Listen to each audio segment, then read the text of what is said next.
A ja som vyťahol kámo z Fight Night Challenge asi 30 000 eur už. Všetci nadávali na tú pipinočku a tú druhú a ja som sa najviac bavil na tom. Neviem, či si všimol, jak vždycky medzi kolami si prekryžila nohu, aké by sedela na zastávke a potom s tým telíčkom nešťastným sa tam tak povrtela. Videl si to?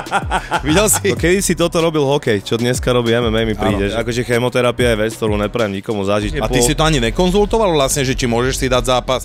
Nekonzultoval, no. Ja som mal jedinú takú halu z toho, aby som nedostal KO. A teraz si spokojný s vočačkou svojou novou? Ale je mladá, vieš, je to žena, je to žena. Tá hudba je aj taká z reálu, ne? Nechcem tu menovať iných.